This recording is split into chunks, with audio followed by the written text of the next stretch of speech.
연병 후에 여호와께서 모세와 제사장 아론의 아들 엘르아살에게 말씀하여 이르시되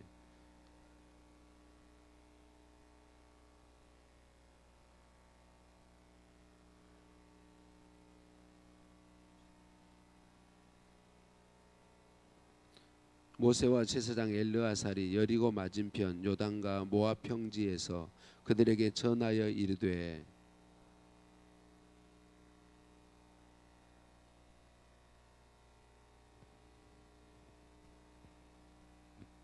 이스라엘의 장자는 르우벤이라. 르우벤 자손은 한옥에게서 난 한옥 종족과 발루에게서 난 발루 종족과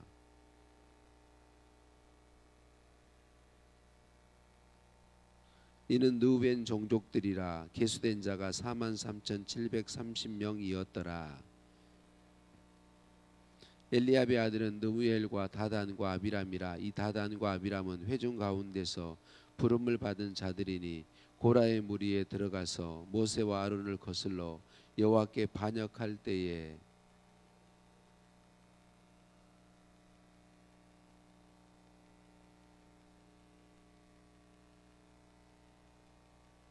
고라의 아들들은 죽지 아니하였더라.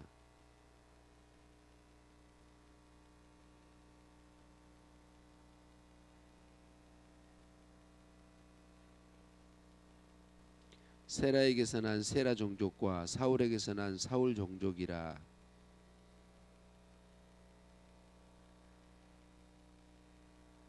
갓 자손의 종족들은 이러하니 스본에게서 난 스본 종족과 학기에게서 난 학기 종족과 순이에게서 난 순이 종족과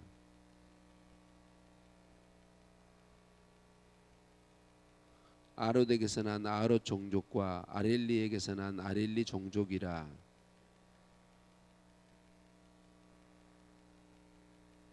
유다의 아들들은 에르와 오난이라. 이 에르와 오난은 가나안 땅에서 죽었고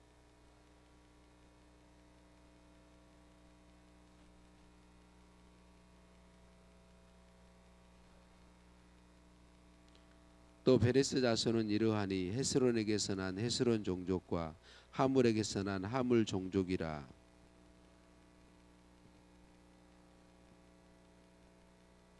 이사갈 자손의 종족들은 이러하니 돌라에게서 난 돌라 종족과 부하에게서 난 분이 종족과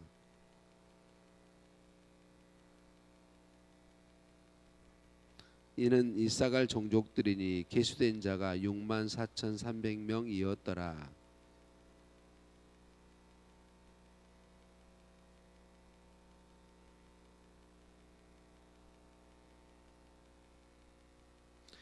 이는 스불론 종족들이니 계수된 자가 65,000명이었더라.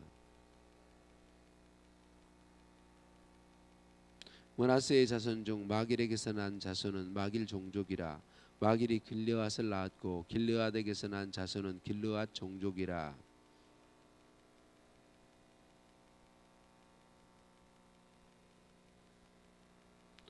아스리엘에게서 난 아스리엘 종족과 세겜에게서 난 세겜 종족과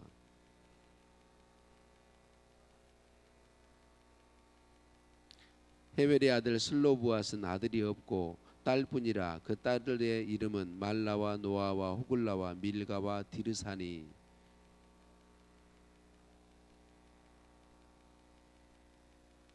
에브라임 자손의 종족들은 이러하니 수델라에게서 난 수델라 종족과 베겔에게서 난 베겔 종족과 다한에게서 난 다한 종족이며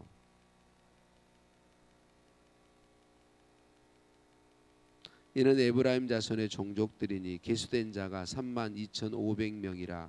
이상은 그 종족을 따른 요셉 자손이었더라.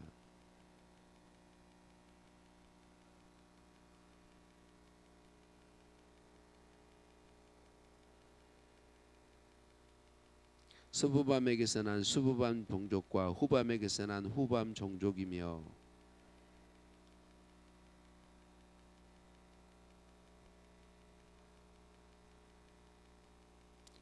이는 그들의 종족을 따른 베냐민 자손이라.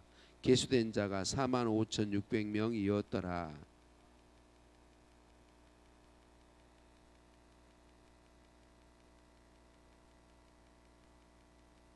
수한 모든 종족에 계수된 자가 64,400명이었더라.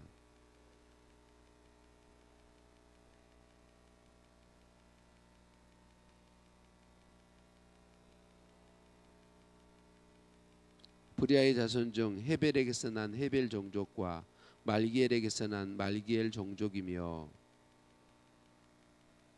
이는 아셀 자손의 종족들이니 계수된 자가 53,400명이었더라.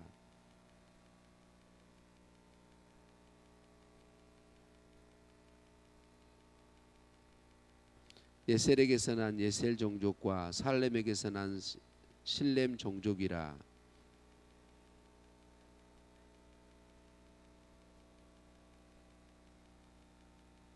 이스라엘 자손의 계수된 자가 60만 1,730명이었더라. 아멘. 인사 나누십니다. 사랑을 축복합니다. 사랑을 축복합니다. 할렐루야. 우리를 사랑하신 하나님께 찬양과 감사를 올려드립니다. 민수기의 민수는 백성의 수를 센다, 그런 의미를 가지고 있죠. 민수기 1장에 보면 출애굽한 지 1년 만에 시내 광야에서 백성의 숫자를 세었어요. 그리고 오늘 본문은 첫 번째 인구조사 후에 38년이 지난 뒤에 38년 만에 두 번째 백성의 숫자를 세고 있는 것을 볼 수 있어요. 38년 전 첫 번째 인구조사를 할 때 20세 이상 남자의 총수가 60만 3,550명이었습니다. 그런데 두 번째 인구조사 오늘 본문에는 1820명이 줄은 60만 1730명을 기록하고 있어요. 자, 첫 번째 인구조사에서 두 번째 인구조사 38년이 흐르는 동안 20세 이상의 남자들이 거의 다 죽었습니다. 그런데도 숫자가 거의 변하지 않은 것을 볼 수 있습니다. 어떻게 이런 변화가 거의 없었을까요? 하나님께서 38년 동안 이스라엘 백성들이 끊임없이 원망과 불평 가운데 살았음에도 불구하고 하나님이 놀라운 은혜와 사랑을 부어주셨기 때문인 거죠. 이스라엘 백성이나 우리나 저와 여러분, 우리 모든 삶은 하나님의 은혜로 살아가는 것이죠. 그래서 예레미야가 3장 22절에 여호와의 인자와 긍휼이 무궁하심으로 우리가 진멸되지 아니함이니다라고 말씀합니다. 늘 자주 나누지만 저와 여러분이 예수님 믿고 하나님의 자녀로 살고 있는 것은 우리의 무엇이 뛰어나서가 아니라 우리가 열심히 잘해서가 아니라 하나님의 은혜와 긍휼과 자비가 무궁하시기 때문에 가능한 삶인 것이죠. 오늘도 저와 여러분은 내 삶에 하나님의 은혜와 긍휼과 사랑이 부어짐으로 살고 있다라는 사실을 기억해야 할 것입니다. 그래서 우리의 삶이 나의 노력에 있는 것이 아니고 나의 열심에 있는 것이 아니고 하나님의 은혜에 있다라는 걸 인정함으로 오늘도 복을 누리시기를 예수님의 이름으로 축복합니다. 하나님이 우리에게 찾아오시는 것은 생명 주시기 위함이고 복 주시기 위함입니다. 계속 말씀드려요. 여러분, 하나님이 우리 안 찾아오시고 내버려 두면 우리를 하나님께서 형벌 주기 원하시고 안 되게 하기를 원하신다면 안 찾아오시면 돼요. 그냥 내버려 두시면 돼요. 그러니까 하나님께서 우리에게 찾아오셔서 말씀하시는 이유는 우리를 힘들게 하거나 어렵게 하거나 그런 목적이 아닙니다. 하나님이 우리를 찾아오시는 것은 생명 주기 위함이고 복 주기 위함입니다. 그래서 기본적으로 하나님이 우리를 찾아오시면 복을 누리게 돼 있습니다. 그런데 여러분, 이스라엘 백성들 앞에 보았던 것과는 반대로 하나님께서 늘 은혜 베푸시고 찾아오셨고 은혜 베푸시기 때문에 그들이 복을 누려야 되는데 숫자가 도리어 줄었단 말이죠. 38년 동안이나. 왜 그랬죠? 하나님이 복을 안 부으심인가요? 하나님이 은혜를 주지 않으심인가요? 그렇지 않죠. 이스라엘 백성들이 하나님이 그 무궁한 은혜와 사랑으로 계속 와서 은혜와 사랑을 베푸심에도 불구하고 그들이 하나님의 말씀을 즐거워하지 못했어요. 하나님의 말씀이 나를 위한 것이라는 사실을 인정하지 못했어요. 그래서 끊임없이 원망하고 불순종함으로 하나님은 계속해서 은혜와 복을 가지고 오셔서 은혜와 사랑을 공급하시는데 그들이 계속해서 그 은혜와 사랑에 자신들의 삶을 드리지 못한 것이죠. 여러분, 오늘 저와 여러분도 동일하다는 사실을 기억했으면 좋겠습니다. 하나님이 우리를 찾아오시고 우리에게 믿음 주시고 말씀으로 우리에게 말씀하시고 우리를 감동하심은 우리에게 하나님의 은혜와 복을 부으시기 위함입니다. 그 은혜와 복, 하나님은 계속 은혜와 복의 보따리를 가지고 우리를 찾아와 계시기 때문에 중요한 것, 우리가 내 생각과 내 마음에 맞지 않더라도 그분의 말씀을 즐거워하고 나를 사랑하시는 사랑의 말씀이요 나를 위하시는 말씀이라는 사실을 인정하고 그분의 말씀에 순종하면 가지고 오신 놀라운 복이 우리의 것이 되어서 누리게 된다라는 사실을 우리가 알고 인정하는 것이 정말 중요하다. 여러분, 우리는 끊임없이 하나님이 찾아오시고 말씀하심에도 불구하고 우리의 생각을 먼저 따라가는 존재가 저와 여러분입니다. 그런데 이것처럼 어리석은 것이 없다는 사실을 기억해야 하겠습니다. 다시 말씀드려요. 하나님이 우리를 찾아오시는 것은 우리를 힘들게 하려고 찾아오시지 않습니다. 하나님이 우리에게 어떤 계명들을 말씀하시고 명령들을 말씀하실 때는 그것을 통해 하나님이 이익을 취하시려고 하심이 아닙니다. 언제나 하나님은 우리를 위하여서 말씀하시고 찾아오시고 은혜 베푸시는 것입니다.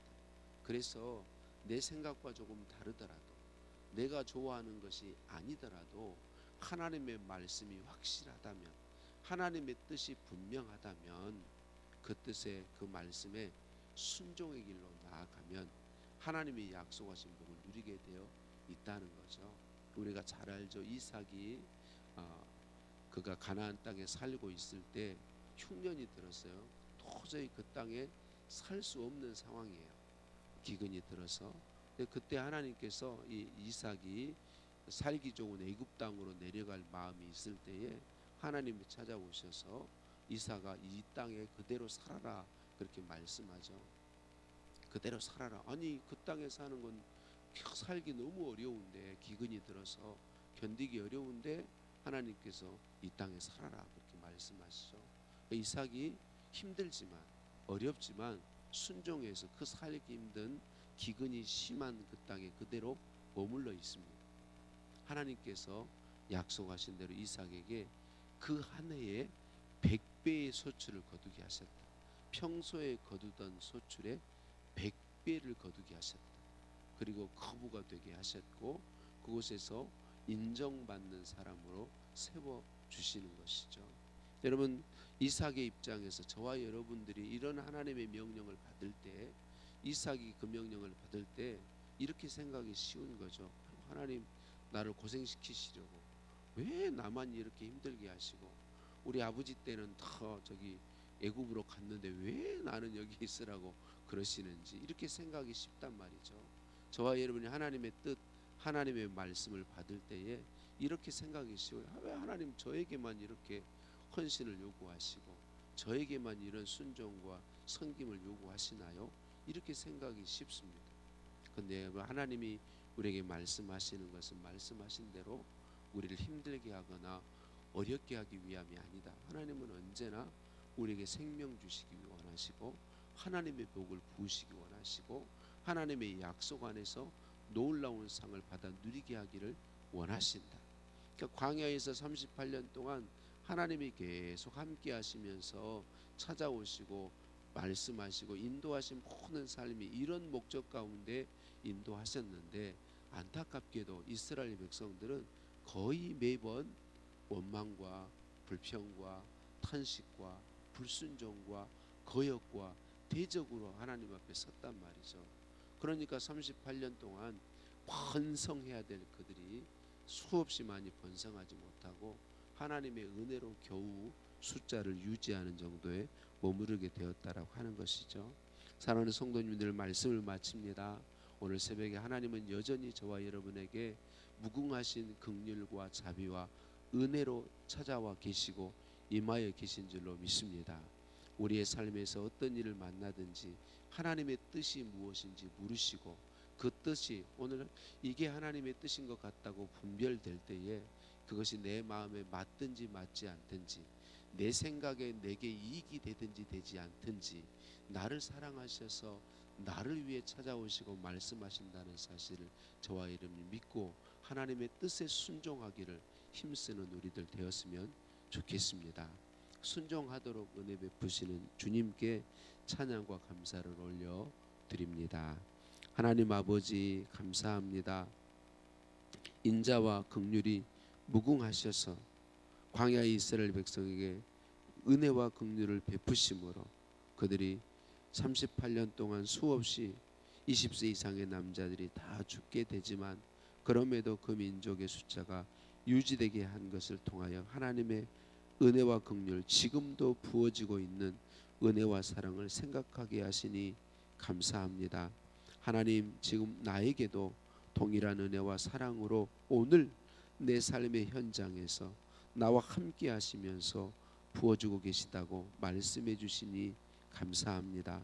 하나님의 그 놀라운 은혜와 사랑에도 불구하고 불순종을 일삼았던 이스라엘 백성들 그들과 같지 않았으면 좋겠습니다. 그런데 주님 제 삶을 살펴볼 때에 이스라엘 백성들과 같은 모습일 때가 너무나 많습니다. 이 죄인을 불쌍히 보시고 긍휼히 여겨 주옵소서. 내게 맞느냐 맞지 않느냐 내가 보기에 이익이 되느냐 되지 않느냐 여기에 묶이지 않게 하시고 나를 사랑하시는 하나님 나를 위하시는 하나님 내게 생명 주시고 복 주시기 원하시는 하나님이신 것을 제가 온전히 믿고 제 마음과 다르더라도 제가 보기에 좋아하는 일이 아니더라도 좋아하는 길이 아니더라도 내 주님의 뜻에 온전히 순종할 수 있기를 소원합니다. 성령님 충만하사 주님의 뜻에 순종하여 갈 수 있도록 은혜 더하여 주옵소서. 예수님 이름으로 기도드립니다. 아멘. 하늘에 계신 우리 아버지, 아버지의 이름을 거룩하게 하시며 아버지의 나라가 오게 하시며 아버지의 뜻이 하늘에서와 같이 땅에서도 이루어지게 하소서.